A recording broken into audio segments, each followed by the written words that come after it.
सभी प्रभु प्रेमियों को प्यार भरा राधे राधे। सभी संत समाज को, सभी प्यारे भक्तों को प्यार भरा राधे राधे। आज हम कार्तिक मास के कृष्ण पक्ष की रमा एकादशी के बारे में चर्चा करने वाले हैं। इस वीडियो में आप लोगों से निवेदन है पूरी बने रहिए। कार्तिक मास में जो एकादशी कृष्ण पक्ष की आती है उसका नाम है रंभा एकादशी या रमा एकादशी, जो महालक्ष्मी के नाम से है रमा एकादशी। इसी रमा एकादशी के बारे में इस वीडियो में चर्चा करेंगे। आप लोग पूरी वीडियो में बने रहिए।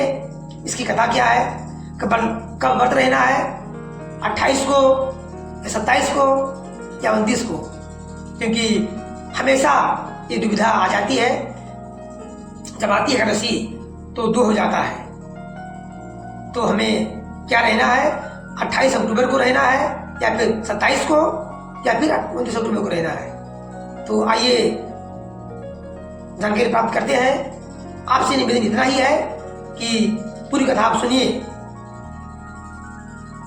इसकी कथा क्या है, किसने किया था और उस कथा को किसने किसको सुनाया था, इस कथा का फल क्या मिलता है। जो मेरे भाई बहन हैं, संत समाज हैं, जो प्रभु की भक्त हैं, या ऐसे भी लोग हैं जो एकादशी का व्रत नहीं रख सकते हैं, उन्हें मात्र ये करना है कि इस कथा को सुने, क्योंकि कथा को सुनने मात्र से ही व्रत का फल मिल जाता है। इसलिए आपसे निवेदन है कि जो मेरे क्या प्रभु की जो भक्त हैं, जो प्रभु की भक्त हैं, जिनको प्रभु के भक्ति में, प्रभु में श्रद्धा है और व्रत उपवास नहीं रह सकते हैं, यानी एकादशी का व्रत नहीं रह सकते हैं, तो उन्हें ये चाहिए कि मात्र कथा को सुने, इससे उनको व्रत का फल मिलेगा। रमा या रंभा एकादशी 28 अक्टूबर 2024 दिन सोमवार को है। प्रतिवर्ष कार्तिक मास के कृष्ण पक्ष को ये रंभा एकादशी आती है और इसका महत्व बहुत बड़ा बताया गया है, क्योंकि जितने भी प्रकार के पाप हैं, सब पाप इस व्रत को करने से नष्ट हो जाते हैं।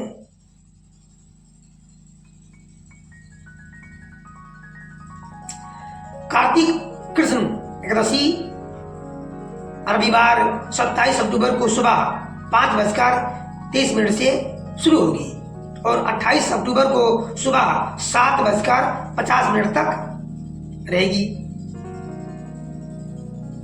अर्थात 27 को उदया तिथि है व्रत रखने के लिए एकादशी का, और 28 को भी है, तो 28 को भी उदया तिथि है, लेकिन 28 को क्या है, द्वादशी युक्त है, 27 को दशमी युक्त है। इसलिए 27 को रहेंगे, रह सकते हैं, क्योंकि दशमी युक्त है लेकिन उदया तिथि है, तो इसमें सिर्फ एक एकादशी का व्रत का फल मिलेगा।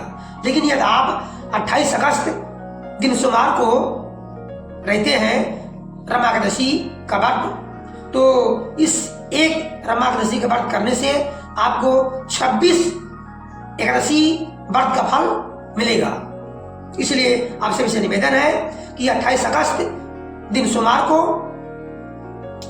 रमा एकादशी का व्रत रहे, जिससे आप लोगों को 26 एकादशी का व्रत का फल मिल जाए। और इसका पारण मंगलवार को है, प्रातः काल के बाद। ठीक, पारण कब है, 29 अक्टूबर 2024 दिन मंगलवार को सुबह 6:31 से आप पारण कर सकते हैं। कहां तक, 8:44 तक।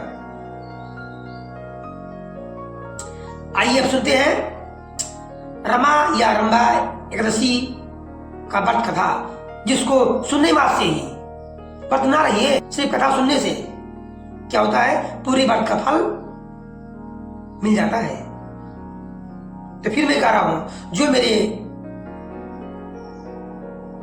जो प्रभु के सेवक हैं, जिनकी एकादशी व्रत रखने की श्रद्धा है लेकिन नहीं रह किसी वजह से नहीं रह पाते हैं, तो उनसे निवेदन है कि मात्र कथा सुन लीजिए, एकादशी व्रत का कथा सुन लीजिए, आपको व्रत का पूरा फल मिलेगा। प्राचीन काल में धार्मिक मान्यता के अनुसार रमा एकादशी भगवान श्री कृष्ण, भगवान श्री विष्णु को सभी व्रतों में सबसे अधिक प्रिय है। रमा एकादशी के पुण्य कार्य करने के लिए बहुत महत्वपूर्ण दिन माना गया है। पद्म पुराण में वर्णन मिलता है कि जो भक्त सच्चे मन से रमा एकादशी का उपवास रखता है उसे वैकुंठ धाम की प्राप्ति होती है और सभी समस्याओं से मुक्ति भी मिल जाती है इस दिन भगवान श्री हरि, विष्णु और माता लक्ष्मी का एक साथ पूजन करने से इसका महत्व और भी बढ़ जाता है। जनमानस में इस पर्व को रंभा एकादशी के नाम से भी जाना जाता है, जो मैंने आपको पहले बता दिया है। धार्मिक ग्रंथों के अनुसार यह व्रत वैकुंठ धाम की प्राप्ति दिलाने वाला माना गया है। इस व्रत को विधि विधान से सच्चे मन से यदि कर लिया जाए तो वैकुंठ धाम की प्राप्ति कराने वाला है।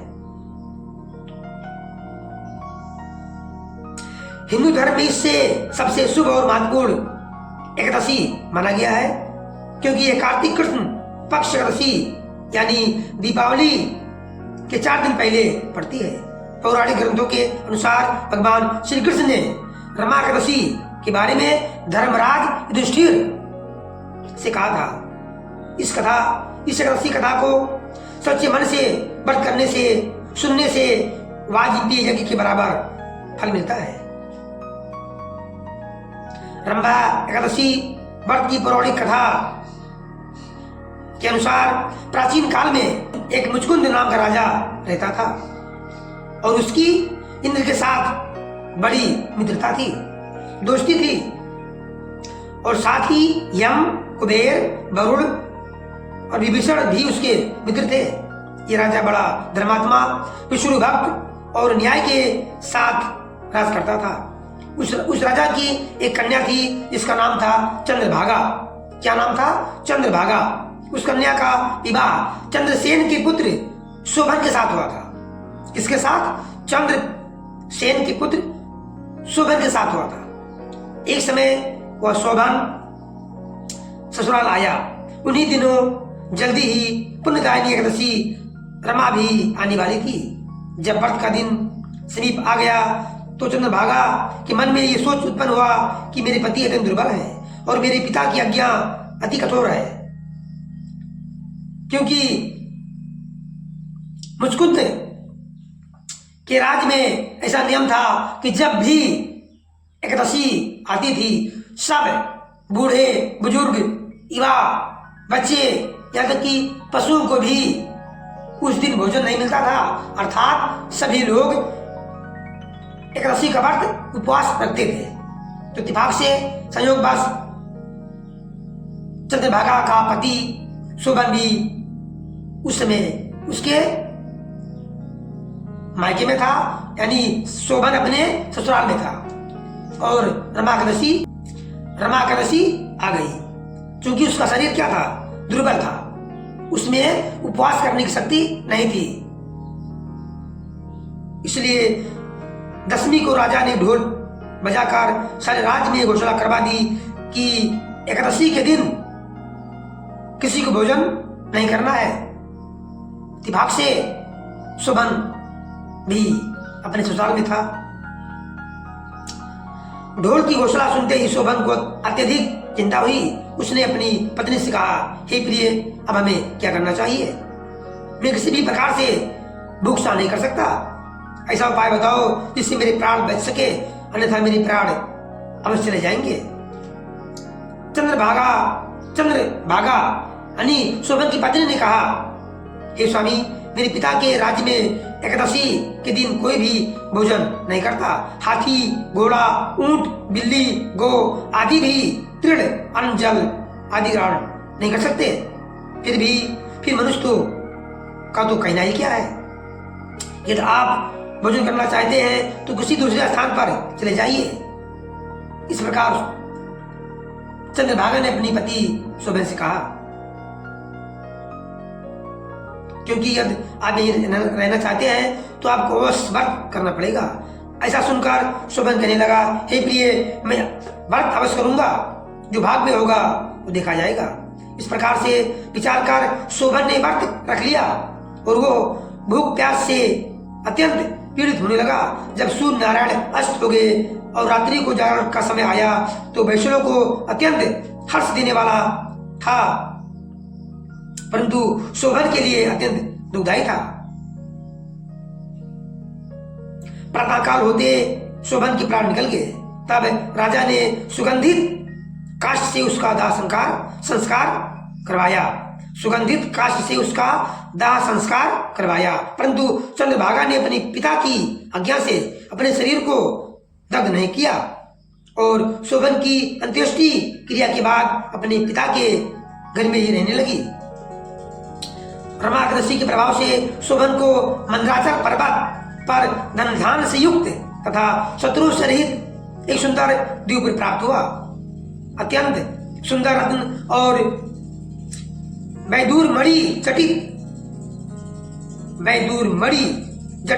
स्वर्ण के खंभों पर निर्मित अनेक प्रकार के स्फटिक मणियों से सुशोभित भवन में बहुमूल्य वस्त्राभूषणों तथा छत्र व चमड़ से विभूषित गंधर्व और अप्सराओं से युक्त सिंहासन पर आरूढ़ ऐसा शोभायमान होता था मानो दूसरा इंद्र विराजमान हो। एक समय मुचकुंद नगर में रहने वाले एक सोम शर्मा नामक ब्राह्मण तीर्थ यात्रा करता हुआ घूमता उधर जा निकला और उसने शोभन को पहचान कर कि तो राजा का जमाई शोभन है, उसके निकट गया। शोभन भी उसे पहचान कर अपने आसन से उठकर उसके पास आया और प्रणाम करके कुशल प्रश्न किया। ब्राह्मण ने कहा, राजा मुकुंद और आपकी पत्नी कुशल से हैं? नगर में भी सब प्रकार से कुशल है, परंतु हे राजन, हमें आश्चर्य हो रहा है। आप अपना वृत्तांत कहिए कि ऐसा सुंदर नगर जो कभी न देखा न सुना आपको कैसे प्राप्त हुआ? तब शोभन बोला कि कार्तिक कृष्ण की रमाकृषि का व्रत करने से मुझे ये नगर प्राप्त हुआ, परंतु ये अस्थिर है, ये स्थिर हो जाए ऐसा उपाय कीजिए। ब्राह्मण कहने लगा, हे राजन, ये स्थिर क्यों नहीं है और कैसे स्थिर हो सकता है, आप बताइए। फिर मैं अवश्य वो उपाय करूंगा। मेरी इस बात को आप मिथ्या न समझिए। शोभन ने कहा कि मैंने इस व्रत को श्रद्धा रहित होकर किया है, अतः ये सब कुछ अस्थिर है। यदि आप मुचकुंद की कन्या चंद्रभागा को ये सब वृत्तांत कहे तो यह स्थिर हो सकता है।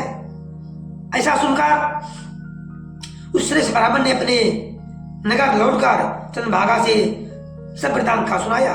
ब्राह्मण के वचन सुनकर चंद्रभागा बड़ी प्रसन्नता से ब्राह्मण से कहने लगी, हे ब्राह्मण, ये सब बातें आपने प्रत्यक्ष देखी है या स्वप्न की बातें कर रहे हैं? ब्राह्मण कहने लगा, हे पुत्री, मैंने महावन में तुम्हारे पति को प्रत्यक्ष देखा है। साथ ही किसी से विजय ना हो ऐसा देवताओं के नगर के समान उनका नगर भी देखा है। उन्होंने ये भी कहा है कि ये स्थिर नहीं है, जिस प्रकार वो स्थिर रह सके सो उपाय करना चाहिए। चंद्रभागा कहने लगी, हे विप्र, तुम मुझे वहां ले चलो, मुझे पतिदेव के दर्शन की तीव्र लालसा है। मैं अपने किए हुए पुण्य से उस नगर को स्थिर बना दूंगी। आप ऐसा कार्य कीजिए जिससे उनका हमारा संयोग हो सके। वियोगी को मिला देना महान पुण्य है। सोम शर्मा यह बात सुनकर चंद्रभामा को लेकर मंदराचल पर्वत के समीप वामदेव ऋषि के आश्रम पर गए। वामदेव जी ने सारी बात सुनकर वेद मंत्रों के उच्चारण से चंद्रभागा का अभिषेक कर दिया। तब ऋषि के मंत्र के प्रभाव से और रमाकृषि के व्रत के प्रभाव से चंद्र का शरीर दिव्य हो गया और वह दिव्य गति को प्राप्त हुई। इसके बाद बड़ी प्रसन्नता के साथ अपने पति के निकट गई। अपनी प्रिय पत्नी को आते देखकर शोभन अति प्रसन्न हुआ और उसे बुलाकर अपनी बाईं तरफ बैठा लिया। चंद्रभागा कहने लगी, हे प्राणनाथ, आप मेरे पुण्य को ग्रहण कीजिए। अपने पिता के घर जाकर जब मैं 8 वर्ष की थी तब से विधि पूर्वक एकादशी के व्रत को पूरी श्रद्धा से करती आ रही हूँ। इस पुण्य की प्रताप से आपका यह नगर स्थिर हो जाएगा तथा समस्त कर्मों से युक्त होकर प्रलय के अंत तक रहेगा। इस प्रकार चंद्रभागा ने दिव्य आभूषण और वस्त्रों से सुसज्जित होकर अपने पति के साथ आनंदपूर्वक रहने लगी। इसलिए जो मनुष्य कृष्ण कन्हैया कहते हैं महाराज युधिष्ठिर से कि जो मनुष्य रमा एकादशी का व्रत करता है, इसके प्रभाव से उनके ब्रह्म हत्या सहित समस्त पाप नष्ट हो जाते हैं। और जो मनुष्य इस महात्म को पढ़ते हैं, सुनते हैं, वे समस्त पापों से छूटकर श्री हरि विष्णु लोक को प्राप्त होते हैं। ऐसी रमा एकादशी का व्रत की महिमा है। अब आप सभी से निवेदन है कि आप लोग इस कथा को पूरा सुनिए, समझिए, अपने सगे संबंधियों में शेयर कीजिए, ताकि किसी को कथा सुनाना चाहते हैं तो शेयर कर दीजिए। आपको माना जाएगा कि आपने किसी को कथा सुना दिया। इससे भी आप लोग भी पुण्य के भागी बन जाएंगे। मुझे उम्मीद है आप सभी को कथा बस अच्छी लगी होगी। यदि नए हैं इस चैनल पर तो आपसे निवेदन है इस चैनल को सब्सक्राइब अवश्य कर लीजिए, लाइक कीजिए, शेयर कीजिए, कमेंट में जय श्री राधे अवश्य लिखिए। हरि ओम, हर हर महादेव, प्रेम से बोलिए राधे राधे।